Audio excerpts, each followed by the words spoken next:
Vou ler uma mensagem do Espírito Albino da Felicidade de Francisco de Assis. O que mais sofremos no mundo? Não é a dificuldade, é o desânimo insuperável. Não é a provação, é o desespero diante do sofrimento. Não é a doença, é o pavor de recebê-la. Não é o parente infeliz, é a mágoa de tê-lo na equipe familiar. Não é o fracasso, é a teimosia de não reconhecer os próprios erros. Não é a ingratidão, é a incapacidade de amar sem egoísmo. Não é a própria pequenez, é a revolta contra a superioridade dos outros. Não é a injúria, é o orgulho ferido. Não é a tentação, é a volúpia de experimentar-lhe os alvitres. Não é a velhice do corpo, é a paixão pelas aparências. Como é fácil de perceber na solução de qualquer problema, o pior problema é a carga de aflições que criamos, desenvolvemos e sustentamos contra nós.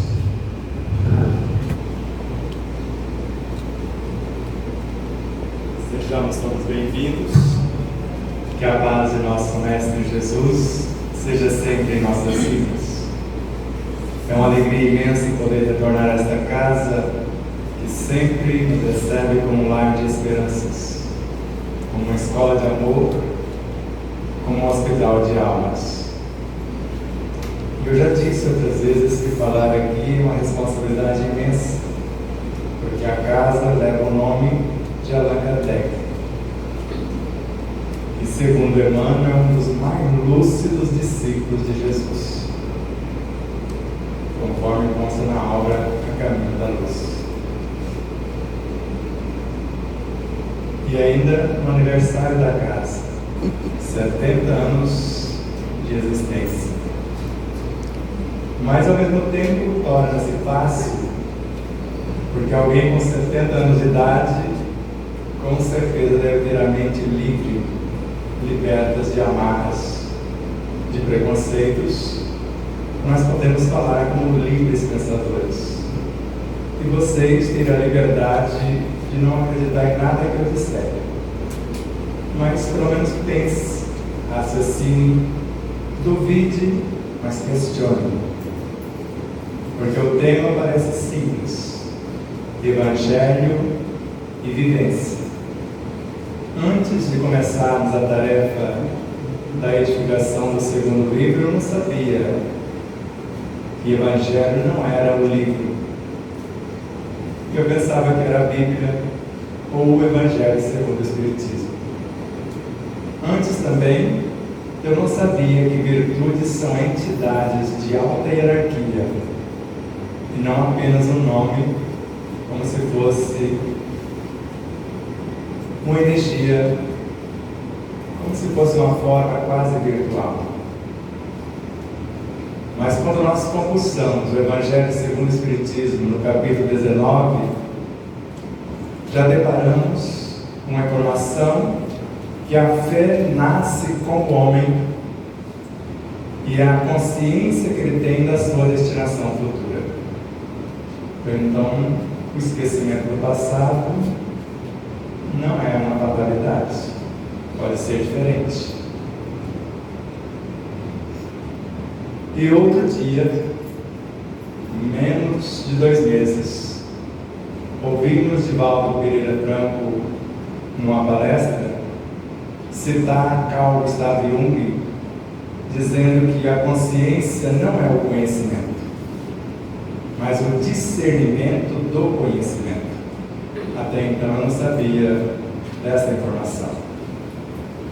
Então, se a fé é um sentimento que nasce com o homem e é a consciência que ele tem da sua destinação futura, se formos na obra O que é o Espiritismo, na questão 127, Kardec pergunta ao Espírito da Verdade: que sentimento é esse que normalmente chamamos de consciência? São as lembranças das intuições benéficas, arquivadas ao longo dos milênios em nossas encarnações, das boas resoluções que tomamos. Assim, quando aprofundamos um pouquinho, no capítulo 27 da obra do Evangelho segundo o Espiritismo, nós deparamos no capítulo 27.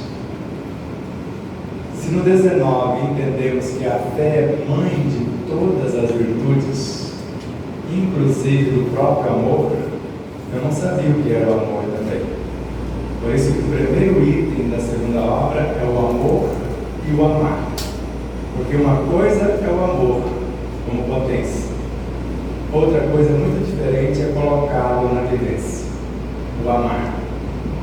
E eu pensava também que amar era fazer por você alguma coisa. E amar não é isso, é criar situações e mostrar que você tem capacitações e dar a você a oportunidade de fazer por você mesmo, libertar você da situação. Mas no capítulo 27, no item 23, eu fiquei quase sem fôlego quando descobri que a oração é a primeira filha da fé. Você sabia que a oração é filha da fé? E a fé é um espírito de alta hierarquia. E se vocês duvidarem, estude Cáritas. A lição Cáritas nessa obra, vocês vão perceber que na mesma lição, o Espírito que a ditou vai dizer 3 vezes: eu sou a caridade. E eu não vou duvidar nem de Kardec que organizou, e nem do Espírito que ditou, muito menos dos médios que psicografaram a mensagem. E se tiver dúvidas, estude a obra Pelos Caminhos de Jesus, de Divaldo Pereira Franco, ditado por Amélia Rodrigues, que é um dos 12 da época de Jesus. Amélia. No capítulo 23, chamado O Anjo da Misericórdia, vocês vão ler: 3 entidades de alta hierarquia chegaram para conversar com Jesus, e dizendo a ele que falharam com ele. A primeira se chegou e se apresentou, mais ou menos com essas palavras: tu te recordas, Senhor, eu sou a fé. A segunda: tu te lembras, eu sou a esperança. E a terceira: eu sou a caridade. E no Evangelho segundo o Espiritismo, descobrimos: a caridade é filha da paciência. Você sabia dessa?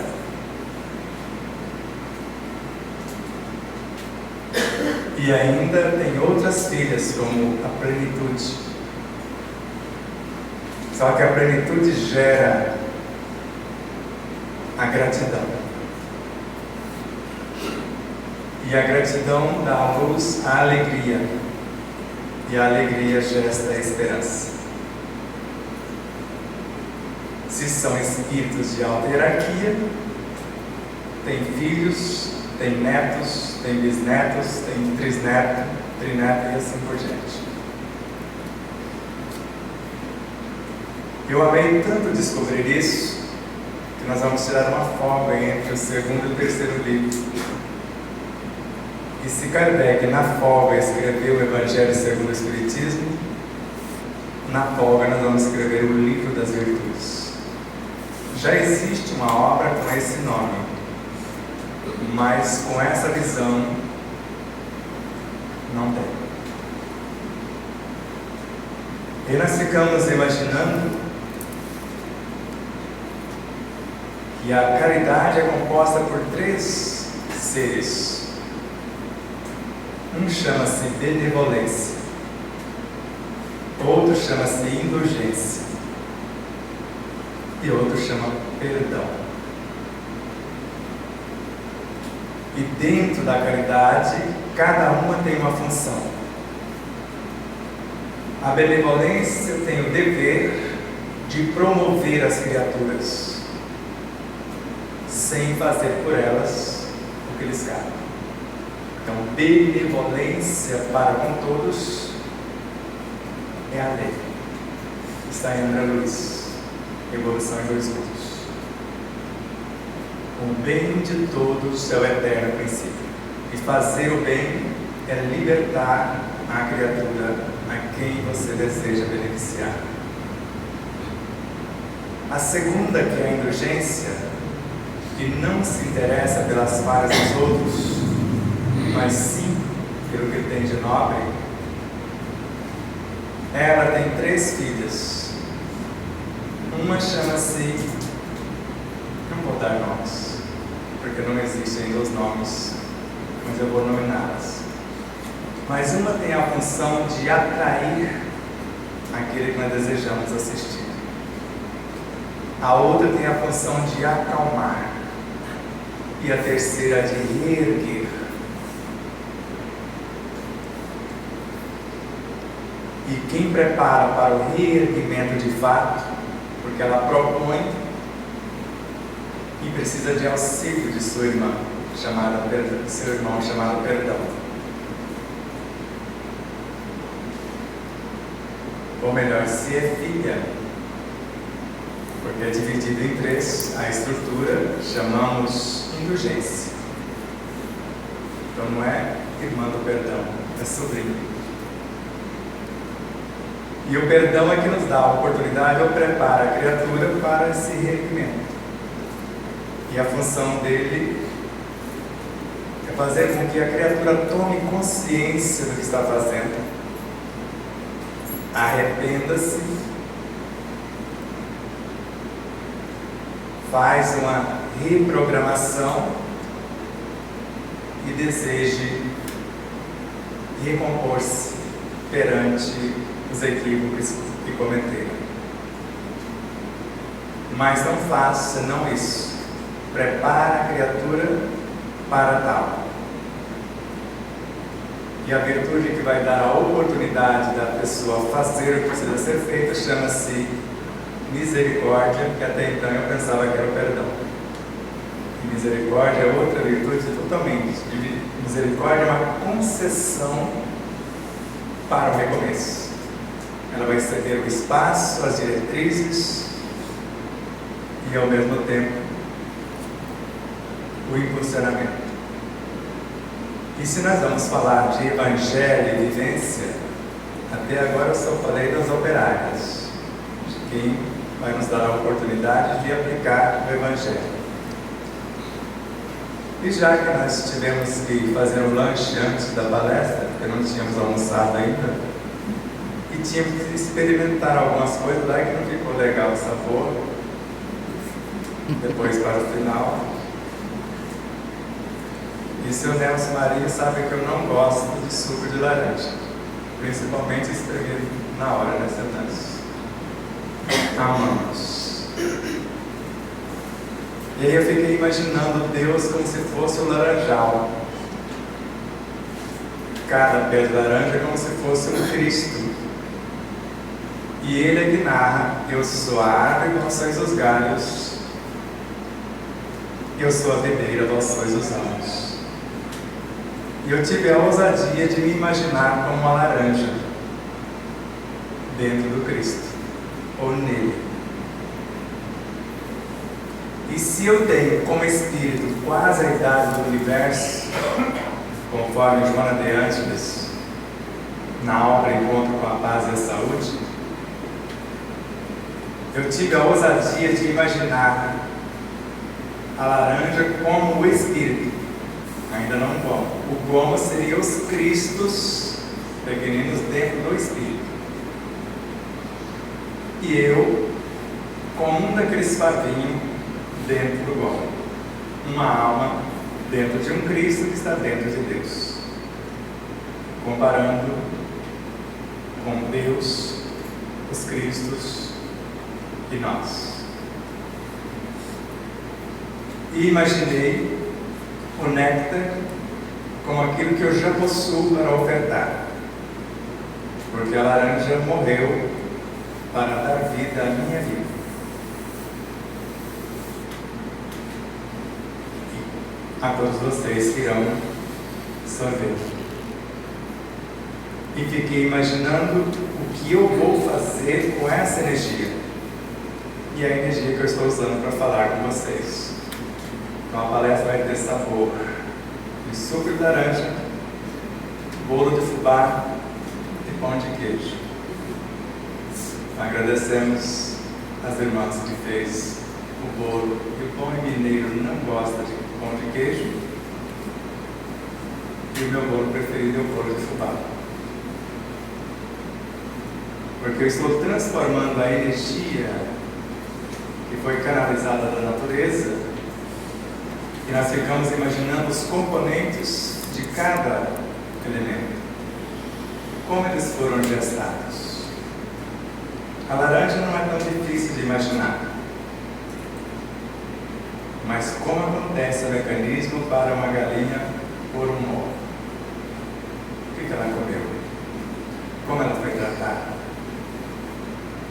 E remonte à origem dos elementos que ela usou para transformar num único elemento, que tem a função, quando não colocamos fermento no bolo, de unir os elementos e ainda impulsioná-los para o seu crescimento.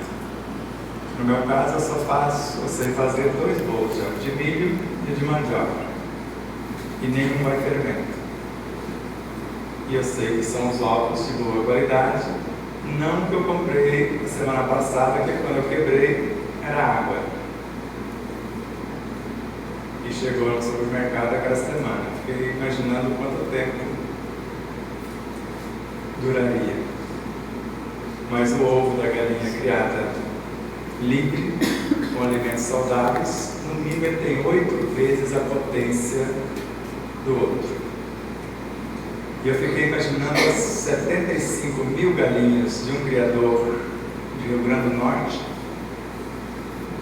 que as galinhas dele, por receber tanto amor e criadas livres, que o ovinho delas tem 8 vezes a potência de um ovo caipira, em valores nutritivos. E tudo isso são seres. Porque quando nós pensamos, nós criamos. No mínimo, conforme esta obra, o Livro dos Médiuns, e consulte lá do item 126 ao 131, vocês vão ver que quando nós pensamos, nós criamos átomos. Mas eu falei pensando, não falei? O que é o pensamento? Vocês sabiam que o pensamento é filho da oração? É Emmanuel. E ele não enlouqueceu, nem Chico. Porque ele começa assim: a oração nasce das potências da alma. Aí eu paro. Quais são as potências da alma? Leon Denis fala que todas as potências da alma resumem-se em 3 palavras: querer, saber, amar.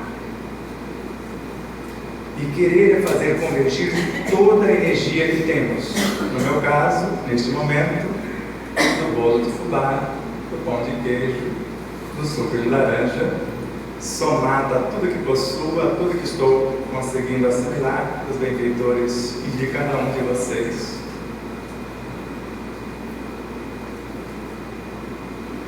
E saber é conhecer as forças que eu estou conduzindo e as leis. E acima de todas, essas duas, melhor dizendo, o amor. Na realidade, o amar, que centuplica os recursos das duas e ainda dá as diretrizes. Porque o amor é a força mais potente que existe no universo. E ao mesmo tempo a mais sutil. E o amor é o que chamamos de evangelho, só que na ação. Então a oração nasce das potências da alma na feição de simples desejos. Aí eu paro de novo, que é o desejo. Se for na aula Pensamento e Vida, capítulo 2, que fala da vontade, ele vai falar que dentro da mente tem 4 departamentos: inteligência, imaginação, memória, desejos. E Emmanuel, em outra obra, fala que o desejo é uma alavanca que move os sentimentos. Então a oração nasce das potências da alma na feição de simples desejos e move os sentimentos do coração para o cérebro. E quando chegam no cérebro, os sentimentos se transformam em pensamentos. A força de atração. Agora eu sei que é a força que eu vou usar para atrair. O meu pensamento, que é a força de atração, que é a minha capacidade criativa na ação, para André Luiz. E Emmanuel também narra: a oração é força que gera serviço. André Luiz segue o pensamento. A oração é um mecanismo avançado por intermédio do qual criamos os elementos e as forças. Para Joana de Ângeles, a oração é o mais perfeito mecanismo no processo da autocura e para plenificarmos na ação. E a oração é a alavanca que nós colocamos o Evangelho em ação. E o Evangelho não está ali no livro, nem acolá, segundo Emmanuel, mas está em nós mesmos, portas adentro do nosso próprio espírito. Já dei um referencial do que seria o espírito. Nos mais íntimos reforços de nossa consciência, já dei um referencial do que seria a consciência. E de nosso coração, só não disse o que era o coração. E coração é quando eu somo a inteligência no sentido transcendente com o amor vivenciado. As duas coisas chamamos o coração. E na região do amor vivenciado, que nós chamamos de emocional superior, e do conhecimento transcendente e mental superior, nós temos a segunda natureza do ser, o que é imortal, o que não morre. E o Evangelho está lá. Aqui nesse setor, nós chamamos o corpo das vontades. E é ali que nascem as virtudes. Para compor a própria consciência. A consciência é o resumo das virtudes que já possuímos. Por isso que no Evangelho segundo o Espiritismo, quando vamos estudar sobre o dever é lei da vida. E ele reflete na prática o exercício de todas as virtudes. Todas. E todas são filhas da fé. Eu sei quem nasceu primeiro, se foi o ovo ou a galinha. Vocês também sabem que não foi o ovo, mas sim a galinha. Depois colocou nela um mecanismo para ela dar continuidade na sua própria prova. E sei de onde a galinha se originou, desde as suas mais remotas origens e experiências. E sei de onde viemos também. Então isso é fé, é o saber consciente. Não é só porque alguém me disse que eu tenho um corpo constituído de vários sistemas, cada um com sua função, só que nenhum funciona sem o outro. Nenhum dos sistemas do corpo, e na realidade podemos chamá-los de dimensões. Cada um está numa dimensão vibracional diferente. E sei que cada sistema é composto de órgãos. Assim como o corpo tem uma consciência individual, independente da alma que está animando. E se a alma não contribuir para a sua evolução, ele, o corpo, tem o direito de expulsá-la. Por isso que de vez em quando vocês ouvem falar: fulano anoiteceu, mas amanheceu outra pessoa. Aquele jovem, por exemplo, que era bancário, não gostava da profissão, foi dormir e amanheceu cabeleireiro sabendo fazer. Onde ele aprendeu? Será que foi uma outra alma do próprio espírito que assumiu? Porque isso está em Leon Denis, tem o problema do ser o destino da dor, que é possível. Mas em Gabriel Delany mostra que quando você tira a alma fora do corpo,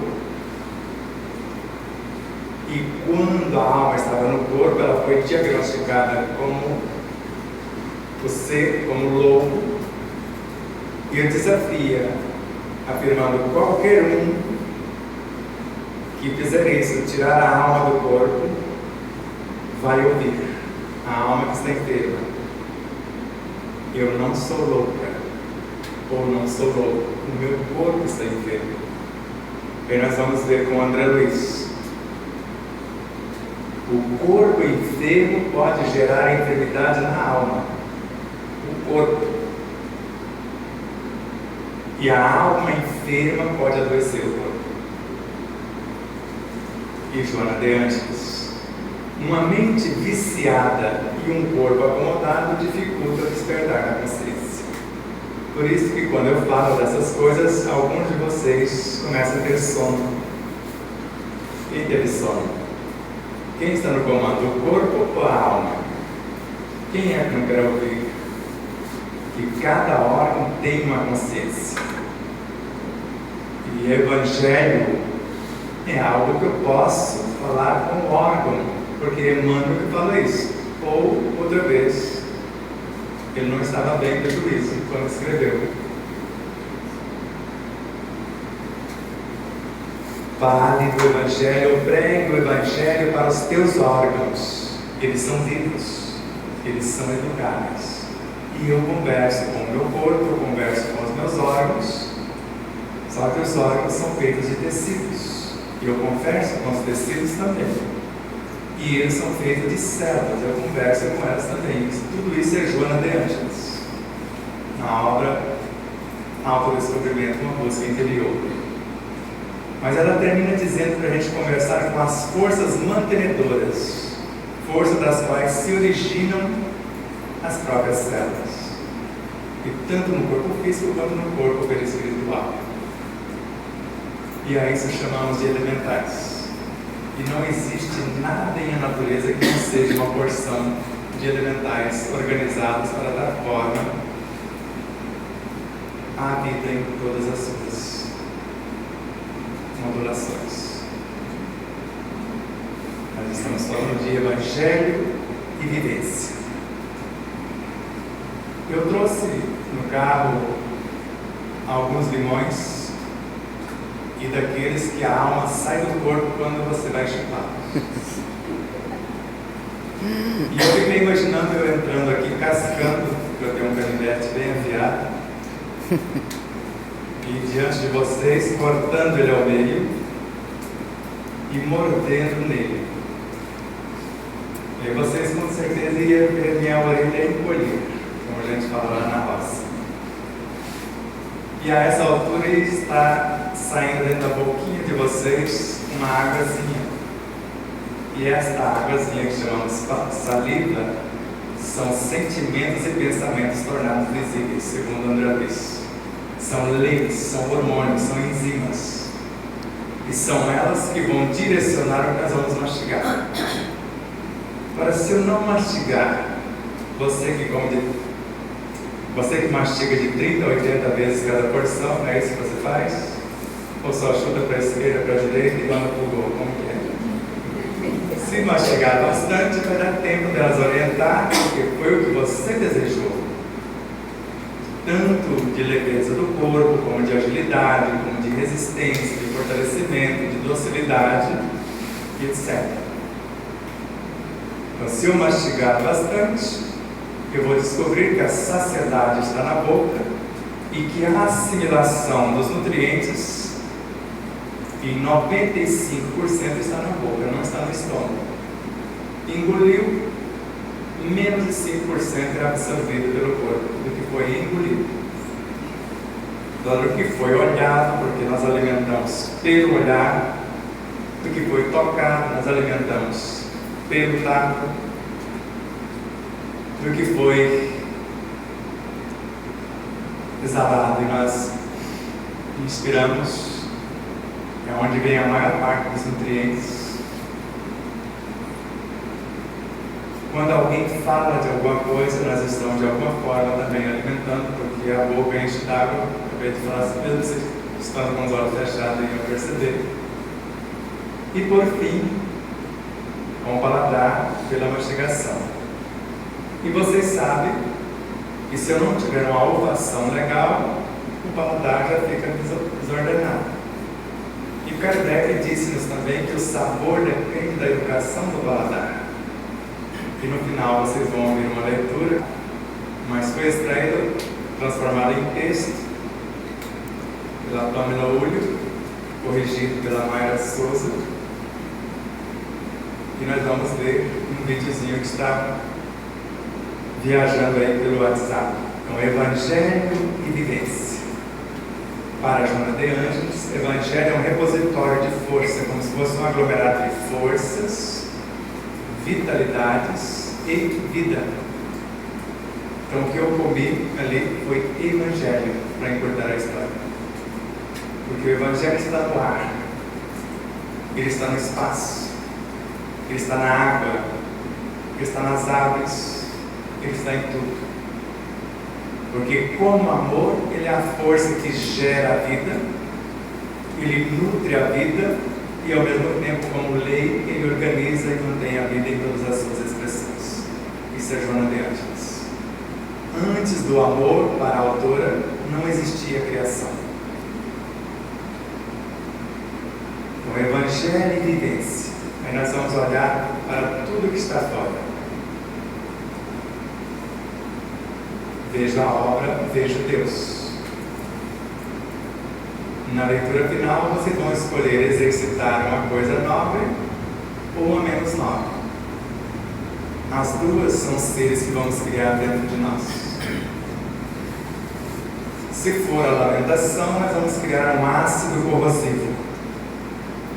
Em vez de ter o néctar da laranja, nós vamos ter um ácido corrosivo que vai gerar as enfermidades. Se eu escolher a alegria de viver, eu vou abrir espaço na minha vida para interagir com toda a vida.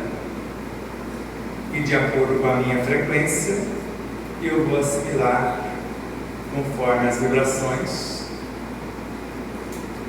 do mesmo teor. Porque para nós, nesses estudos, descobrimos que tudo é frequência e tudo é vibração. Só que eu pensava que era a mesma coisa. Depois criei um mecanismo para ficar fácil a compreensão. Frequências são estradas. Basta vocês imaginar as frequências moduladas, etc.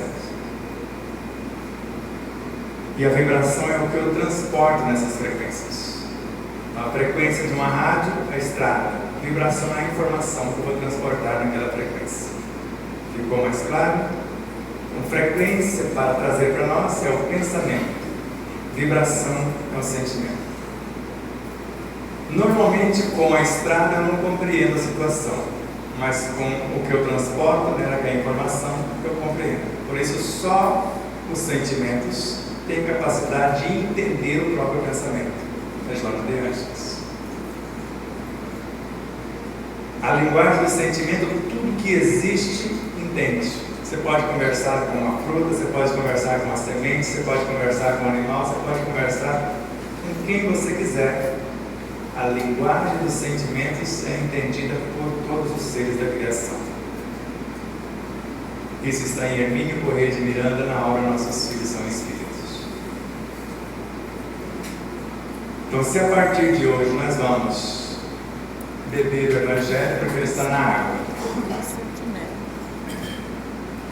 o Evangelho vai entrar e encher o estômago ou eu vou saborear? Porque a saciedade está na boca, mas quando eu tomo a água, eu sorvo a água com a intenção de saciar a minha sede, eu vou ter a sensação na boca. Às vezes o estômago está cheio, está saindo um pouco para fora e a sede continua. Não sei se vocês já perceberam isso.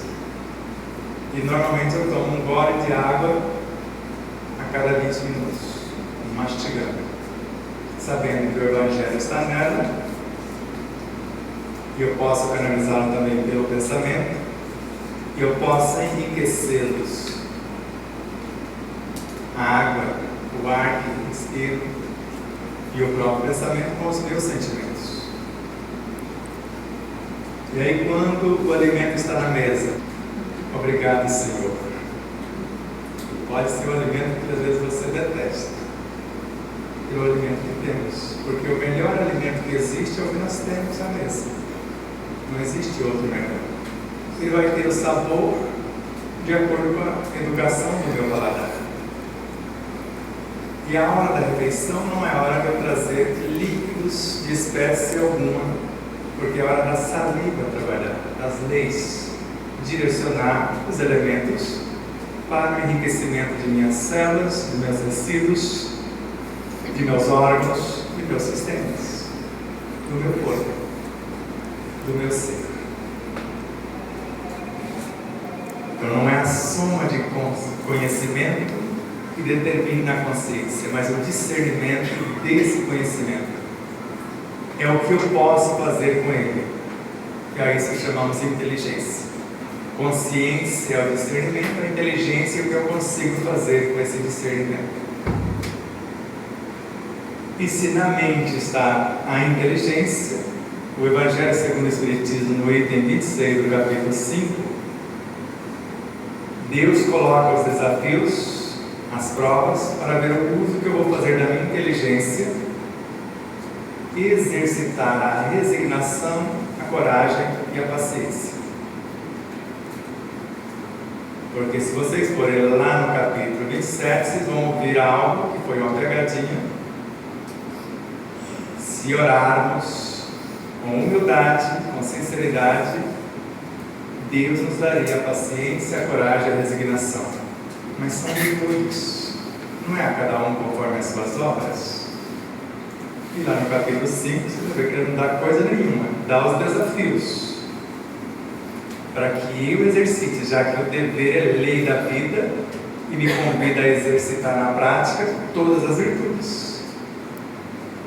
A paciência é a tranquilidade interior, ela é filha do dever fielmente cumprido. Eu posso consultar a minha consciência e ela está em paz porque eu fiz o melhor que eu podia para o momento. E dessa tranquilidade interior é que vai nascer a plenitude, a caridade e ao mesmo tempo da plenitude, a gratidão. E Joana de Ângeles, ela dá a diretriz do que é o ingrato e o que é a ingratidão. A ingratidão como um ser e o ser que exercita a gratidão.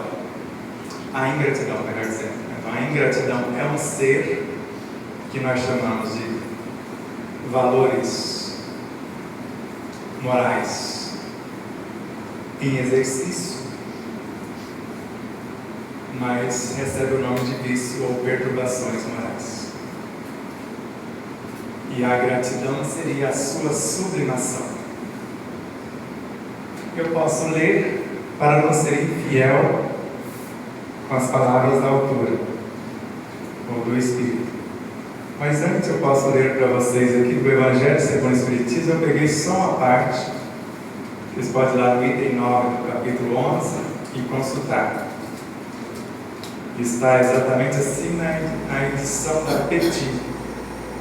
A terra, morada de provações e de exílio, será então purificada por esse fogo sagrado, que é o amor, e verá serem nela praticados a caridade, a humildade, a paciência, a dedicação, a abnegação, a resignação e o sacrifício, virtudes todas filhas do amor. E o amor é filho da fé, porque está no Evangelho também. E com Joana de Antes, na obra Jesus e Atualidade,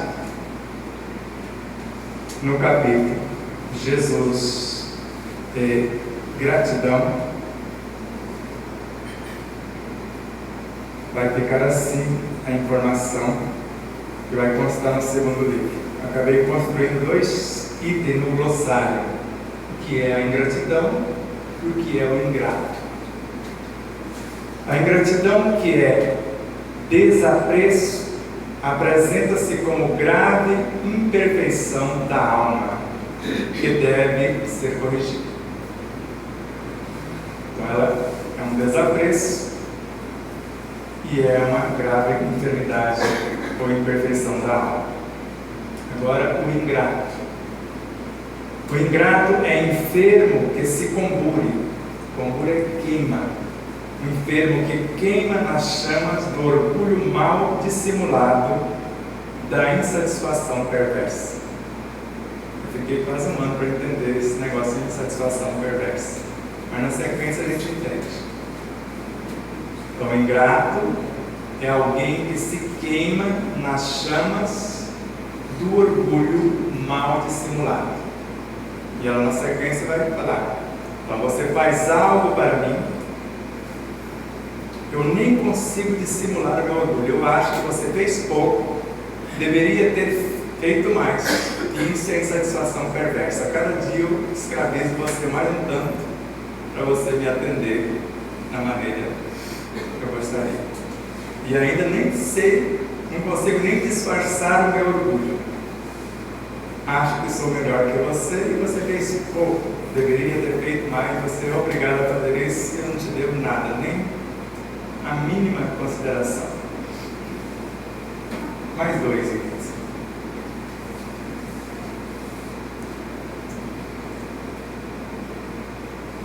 Assim, o ingrato, assim todos os direitos e méritos se atribuem, negando ao benfeitor a mínima consideração, nenhum reconhecimento. Esquecendo-se rapidamente do bem que lhe foi dispensado, silencia o próprio bem, mesmo quando não pensa que o recebido não passou de um dever para com ele, insuficiente para com seu grau de importância. Fez pouco, você deveria ter feito mais. A ingratidão. A ingratidão é chaga moral purulenta no indivíduo, que debilita o organismo social onde se encontra. Agora os ingratos de novo. Assim, só que lá no vídeo eu separei uma coisa e outra. Assim, os ingratos são numerosos, sempre soberbos e autossuficientes, em dependência morta, porém, do sacrifício dos outros. Evangelho e vivência. Então, se Evangelho é algo que está em nossa consciência, em nosso coração, reclamando oportunidades na ação, a função da piedade como virtude é quando eu vejo você e me compadeço, ela me transporta para dentro de você.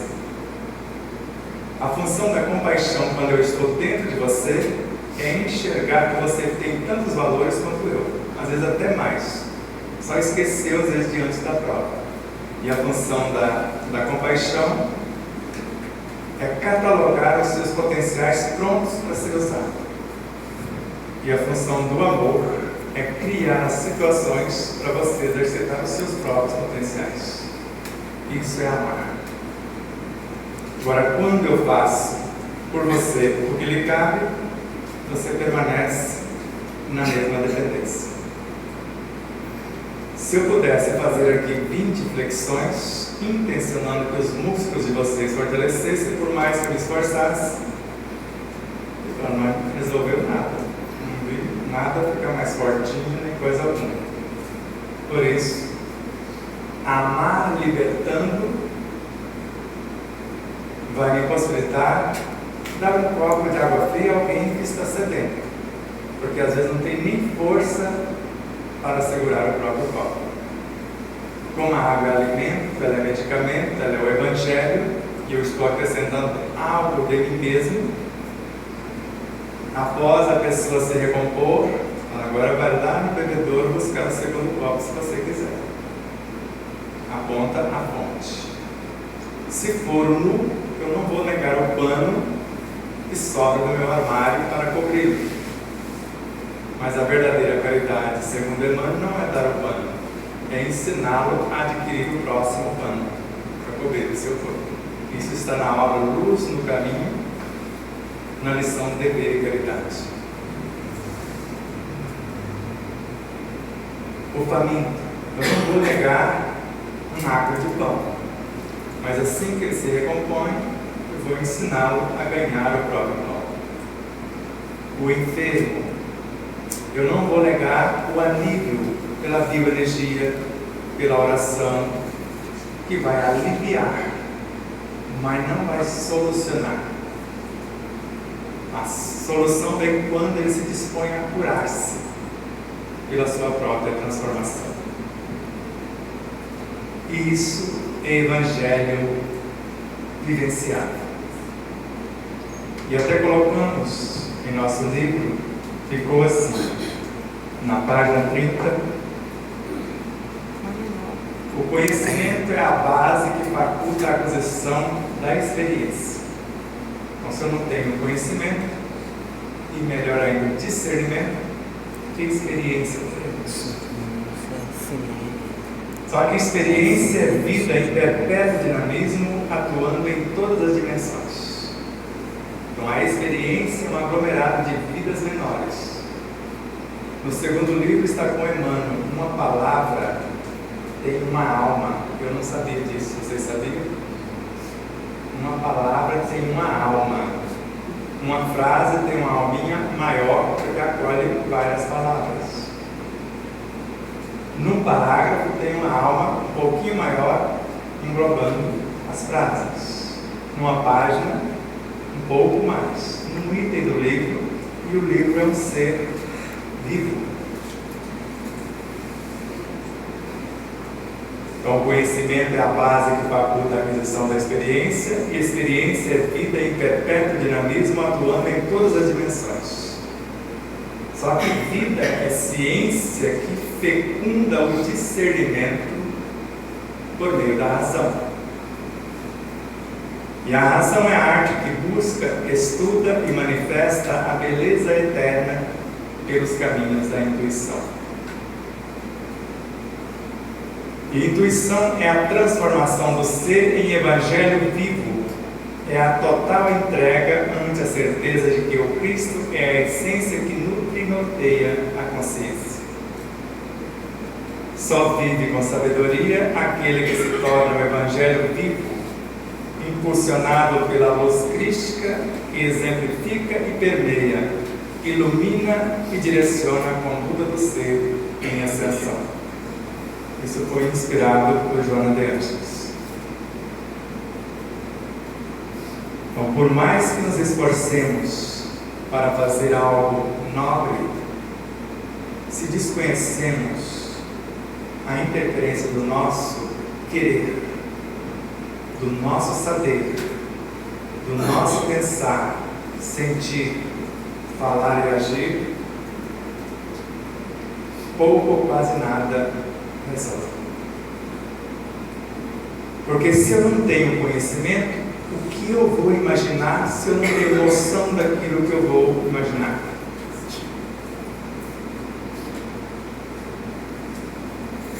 Agora, se eu tenho conhecimento, eu tenho poder imaginativo. Ao mesmo tempo, se eu consigo imaginar, eu posso acionar o meu desejo e gestar o meu próprio pensamento para um fim qualquer, já que o pensamento é a minha capacidade criativa em ação, é ele que cria as realidades. Então, o pensamento dá forma àquilo que a inteligência definiu com seu poder imaginativo. Por exemplo, eu sei que no interior dos nossos ossos existe uma fábrica de célula-tronco. Célula-tronco é aquele funcionário que qualquer lugar que vocês colocá-lo para trabalhar, ele sabe fazer. E sei que mentalmente eu posso mergulhar, invocá-las e levá-las para o setor, como nós fazemos no nosso próprio corpo. E ordenar a reconstrução, e no início não dava certo. Eu fiquei imaginando eu na empresa de alguém, sem alimento, sem condições de trabalho, vou fazer o quê? Por mais que tenha uma matéria-prima de boa qualidade. Eu queria que a célula-tronco transformasse em músculos, em nervos, ossos, isso ou aquilo, sem dar o alimento adequado. Aí que eu fui descobrir que basicamente a estrutura óssea é água. Eu tomava refrigerante, menos água. 36 litros por semana. Só que eu não sabia que aquele mocinho, com aquela marca, ele derrete ossos. Dependendo se for um ossinho de poeira, você pode pôr dentro do negócio lá, no dia seguinte, manhã, sem pus. Aí eu fui aprender a tomar água para ajudar na reconstrução dos ossos que estavam esfacelando. Eu quis reconstruir os olhos, que estavam indo para 5 graus, mas não sabia que basicamente eles necessitam da vitamina A, que está na cenoura. E como muitos falam, odiava a cenoura. Hoje tem hora que eu não sei se eu sou coelho, porque dependendo se tiver uma fresquinha para arrancar lá no canto, só limpar na roupa já. E quer aprender a mastigar mais, quem se dispuser e tiver dificuldade, coma a cenoura crua, para ver se vocês consigam engolir com menos de 30 mastigados. E assim nós precisamos. Se eu quero recompor parte do meu corpo, eu preciso saber o que necessita aquele tecido para que eu possa trazer o alimento adequado, ajudá-los. Do contrário, eu estou transferindo a minha responsabilidade para alguém. Porque orar para Bezerra de Menezes, para que ele faça o que me cabe, ele pode me dizer, como está na obra, Compromissos de Amor. O ideal é levar você para dentro de você mesmo e você usar os seus próprios recursos. Se eu orar para Miramês, ele vai dizer 2 coisas. Todos os elementos que você precisa estão em torno de você, esperando apenas o comando. Agora, com mais propriedade, tudo isso que está fora está dentro de você. É só a sua inteligência trabalhar lado a lado com o coração.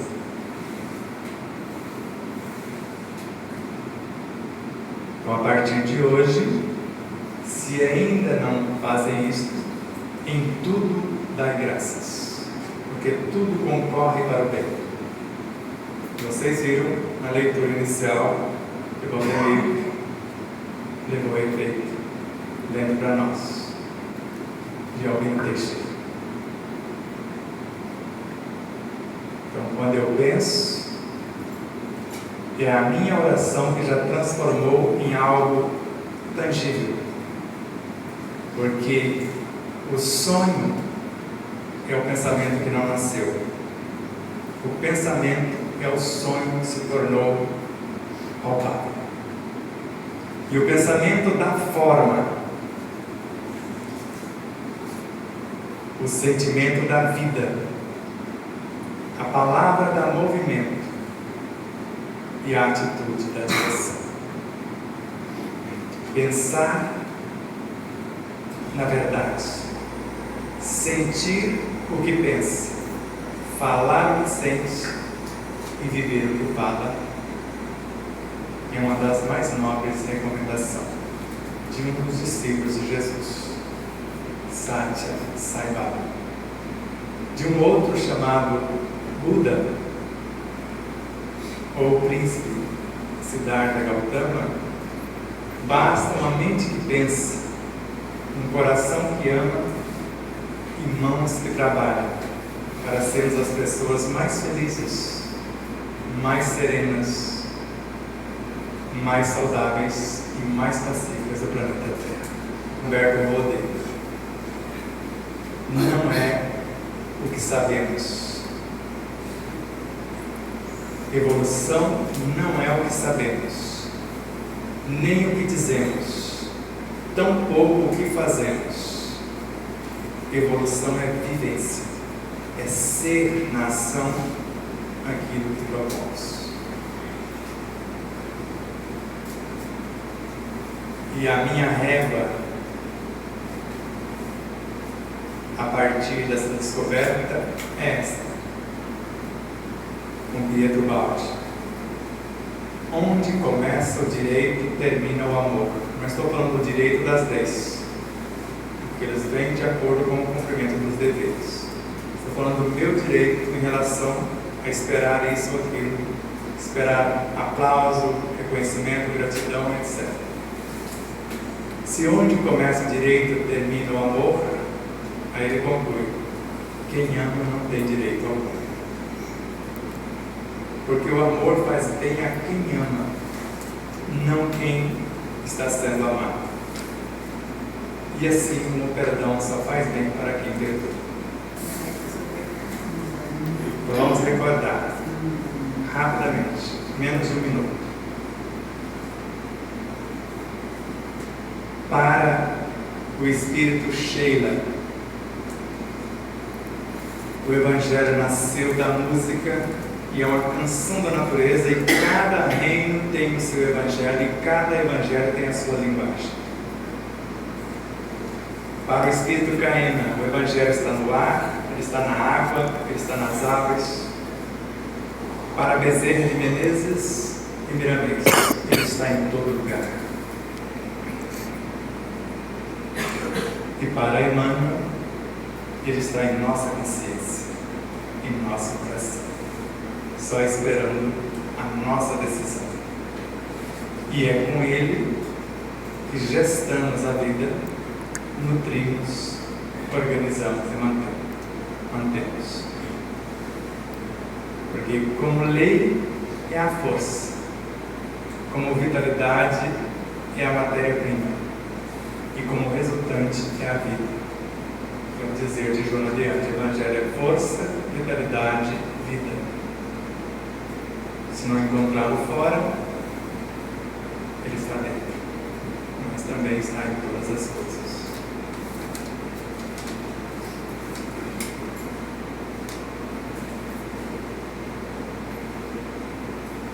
Agora a leitura. Alguém gostaria de ler uma mensagem para nós? Nos dê a alma.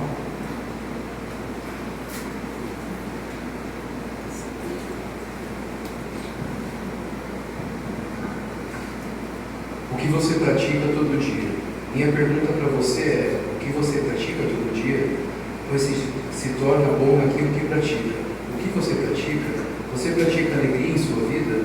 Você pratica paz em sua vida? Você pratica felicidade em sua vida? Ou você pratica muita reclamação? Porque se você reclama, você ficará muito bom nisso e ficará tão bom nisso que achará defeito em tudo, mesmo quando não há defeitos que um leigo consiga perceber, mas que você, sendo um bom especialista, irá perceber. O que você pratica? Você pratica raiva, pois se pratica raiva, ficará muito bom nisso e ficará tão bom nisso que o acontecimento mais trivial o deixará com raiva. Como, por exemplo, sentar no avião e ver o assento da frente aparenta ser melhor do que o seu. E isso é muito injusto por parte da companhia. O que você pratica? Você pratica estar preocupado? Pois se pratica a preocupação, ficará muito bom nisso e ficará tão bom nisso que tudo preocupará, inclusive os problemas que você não tem. Então proponho, se tudo é uma questão de prática, que pratique a felicidade. Texto de autoria de Prem Rat. um ativista da paz que começou como guru na Índia aos 8 anos, enfrentou o apartheid aos 14 e fez conferências em algumas das mais destacadas universidades do mundo, incluindo Harvard e Oxford, e recitado pelo menino indiano Al Shiraz.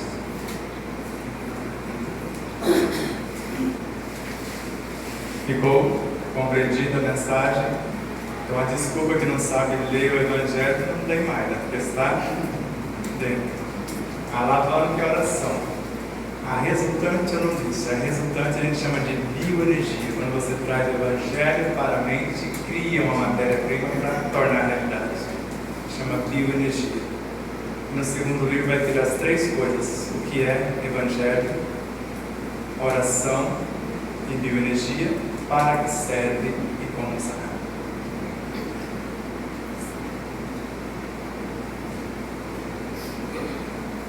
E se a oração é um ser, de minha parte,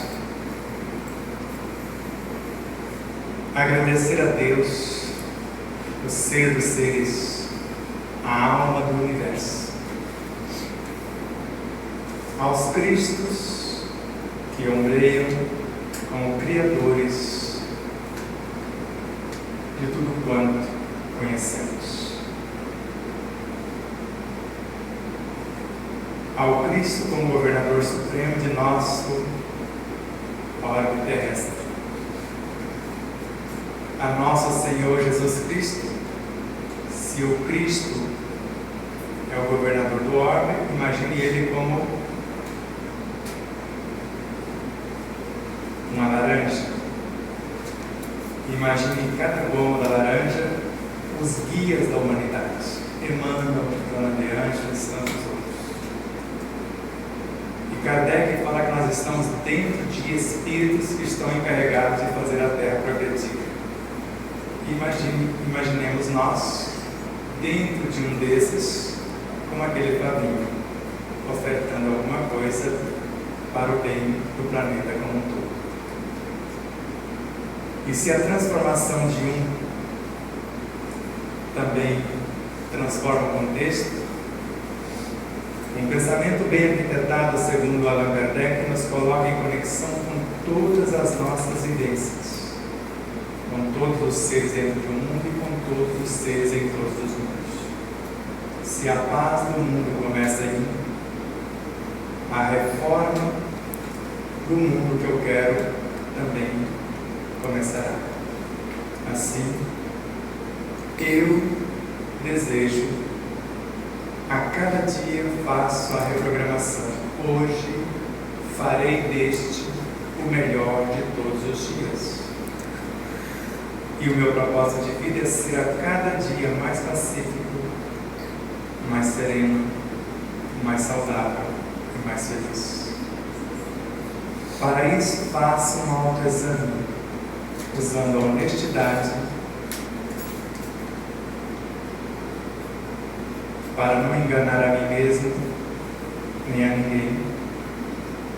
Uso de humildade, porque sábio é quem reconhece a própria ignorância. Sinceridade, sou eu que quero colocar a mão na massa. E depois, fidelidade na aplicação dos recursos. E na hora de fazer, em tudo eu dou graças, porque tudo concorre para o bem. Faço com alegria, porque a alegria abre espaços no meu psiquismo para a interação com outros seres.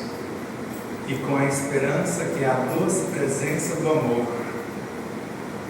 que traz diretrizes e a matéria-prima para vir a acontecer. E faço por 2 motivos.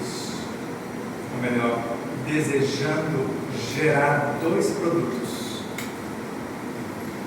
O primeiro é a bioenergia que alivia a dor alheia. E o segundo é o exemplo para nortear os que desejam seguir o mesmo caminho. E faço impulsionado por uma mensagem de Emmanuel, em Fonte Viva. A criatura que serve pelo prazer de ser útil, ela progride sempre, em todos os sentidos, e encontra em si mesma no Evangelho que está em sua consciência, os recursos para a solução de todos os problemas. Porque assim informa-nos Mateus, no capítulo 9, no versículo 35. Está no Evangelho, ou melhor, livro Pão Nosso de Emmanuel, capítulo 51. Pregando o Evangelho do Reino e curando todas as enfermidades. Deus abençoe cada um de vocês, vossos familiares, parentes, amigos, tudo e todos os seres que de uma forma direta ou indireta participam de vossas vidas. E que tudo possa florescer conforme os vossos projetos de vida plena, 1000 vezes mais do que houver esperados, para que todos os seres sejam felizes, sejam saudáveis e estejam em paz. Muito obrigado.